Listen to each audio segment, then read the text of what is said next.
মাত্র এক ফোনেই এই আবদার মেটালেন মুখ্যমন্ত্রী মমতা বন্দ্যোপাধ্যায়। 6 বছর পর মিলল পুজো অনুদান। মুখ্যমন্ত্রীর আশ্বাসে খুশির হাওয়া জলপাইগুড়ির তেঁতুলতলা কালী মন্দিরে। জলপাইগুড়ি সদর ব্লকের তেঁতুলতলা কালী মন্দির দুর্গাপুজো কমিটিতে অবশেষে এখন খুশির আমেজ। দীর্ঘ 6 বছর ধরে আবেদন করেও অনুদান না পাওয়া এই পুজো কমিটি অবশেষে মুখ্যমন্ত্রী মমতা বন্দ্যোপাধ্যায়কে কাছে পেয়ে সরাসরি আবদার জানিয়েছিলেন, আর তা জানাতেই মিলল দ্রুত আশ্বাস। আমাকে বিভিন্ন শ্রেণীর মানুষের সাথে কথা হয়েছে, দেখা হয়েছে, অনেক সাংস্কৃতিক শিল্পীরাও ছিল বিভিন্ন জায়গায়। তার মধ্যে একটা তেঁতুলতলা পুজো কমিটি দুর্গোৎসব মন্দির আছে, ওখানে তেঁতুলতলা মন্দির কালী মন্দির, ওরা আবার আমাকে রিকোয়েস্ট করে দিয়ে আমাদের পুজোর একটা অনুদান দিতে হবে। আমি ওর সঙ্গে সঙ্গে কলকাতা ফোন করে সঙ্গে সঙ্গে ব্যবস্থা করে দিলাম।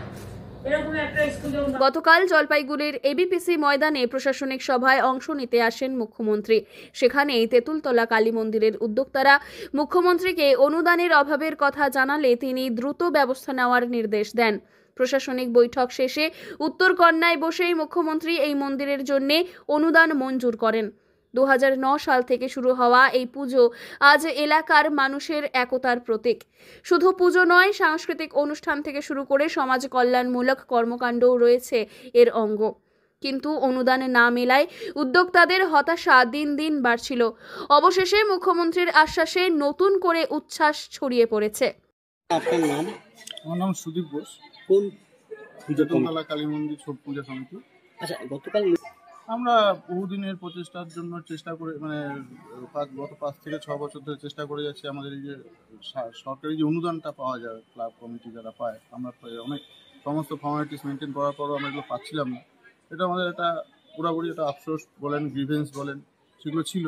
সেটা আমরা কালকে মুখ্যমন্ত্রীর আশাতে আমরা সেটাকে প্রেজেন্ট করি এবং পেপার যা যা সাবমিট করা করি। সেক্ষেত্রে প্রধানমন্ত্রী আমাদের মুখ্যমন্ত্রী কিছুটা আশ্বাস দিয়েছেন, আর সেই মুখ্যমন্ত্রী মমতা বন্দ্যোপাধ্যায় তার জন্য আমরা কৃতজ্ঞ তার কাছে। এবং পুজো কমিটির সদস্যদের কথায় প্রায় 6 বছর ধরে আবেদন ব্যর্থ হচ্ছিল বারবার। এবার মুখ্যমন্ত্রী নিজেই কথা দিয়েছেন, এই অনুদান পেলে পুজোর পরিকাঠামো আরও উন্নত করা সম্ভব হবে। এলাকার মানুষও বলছেন, এবার দুর্গাপুজোর আগমনের আগে সত্যিই এক শুভ সংবাদ পেলেন তারা। মুখ্যমন্ত্রীর সিদ্ধান্তে তেঁতুলতলায় এখন খুশির হাওয়া বইছে। জলপাইগুড়ি থেকে সুরজিৎ দে রিপোর্ট, লোকাল 18 বাংলা।